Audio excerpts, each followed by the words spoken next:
कबीरदास जी का एक दोहा है, चलती चक्की देख कर दिया कबीरा रोय, दो पाटन के बीच में साबुत पचा न कोई।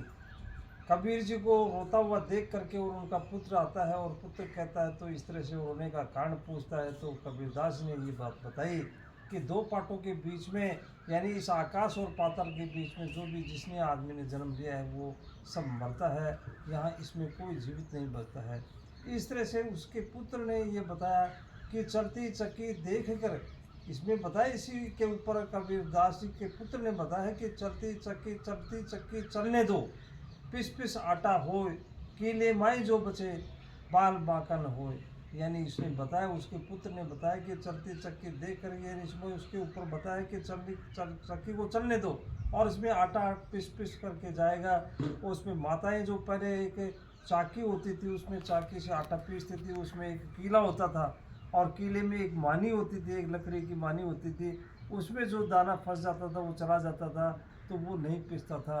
तो इसी तरह से भगवान ने बताया कि इसमें बताया कि भगवान के पास में जो भगवान की शरण में चला गया तो वो जो है आदमी का उसमें कोई बाल भी बाका नहीं कर सकता है। वो यानी उसको जन्म मृत्यु से, उसका बंधन से जो छूट बार बार जन्म लेते हैं, 84 लाख योनियों में से आदमी जो गुजरता है तो इसमें जो उसमें जन्म मरण का जो उसका बंधन छूट जाता है। तो निश्चित रूप से हमें भगवान की शरण में चले जाना चाहिए। और भगवान जो ये परिवार रिश्तेदार ये तो आते जाते रहते हैं, तो संसार माया रूपी संसार है, यानी माया इसमें जो है यानी भगवान को प्राप्त करने में तीन बात बताई गई, तीन उपायों से हम प्राप्त कर सकते हैं। वो तीन कौन कौन से हैं उसमें बताया गया है। एक तो ज्ञान मार्ग बताया गया है कि ज्ञान के द्वारा हम उसको भगवान को प्राप्त कर सकते हैं। और ये जो है इसमें दूसरा बताया गया है, भक्ति मार्ग का बताया गया है। भक्ति मार्ग में जैसे मीराबाई का उदाहरण देते हैं, तो मीराबाई ने भी जो है उसमें भक्ति की थी और राम भगवान श्री कृष्ण के अलावा किसी ने नहीं माना था, उसने सब कुछ उसको मान लिया था। और एक जहर का प्याला भी उसके लिए भेजा गया था और रिश्तेदार परिवारों ने भेजा था उसको मारने के लिए, लेकिन वो भी जो है वो पी गई थी, वो उसको अमृत करके पी गई थी और अमृत निकला उसमें। तो तीसरा इसमें बताया है कि उसमें कर्म मार्ग के द्वारा बताया गया है कि कर्म मार्ग के द्वारा भी हम भगवान को प्राप्त कर सकते हैं। कर्म मार्ग कौन सा है?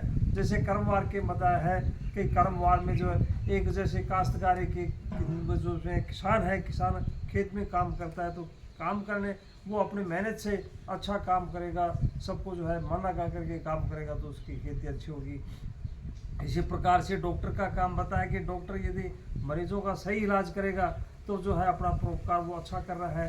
तो सब ये जो इसमें शिक्षक का बताया गया तो मन लगा करके वो शिक्षा बच्चों को देगा, तो उसमें एक परोपकार का काम है, एक अच्छा काम है। ईमानदारी से जो आदमी काम करेगा, ईमानदारी से काम करने पर जो सारे उसके सारे उसमें भगवान उसको मिल जाते हैं उसको। ताकि ये हमें ईमानदारी से काम करते रहना चाहिए भगवान को प्राप्त करने के लिए, और जो भगवान से जुड़ जाना चाहिए हमें। धन्यवाद।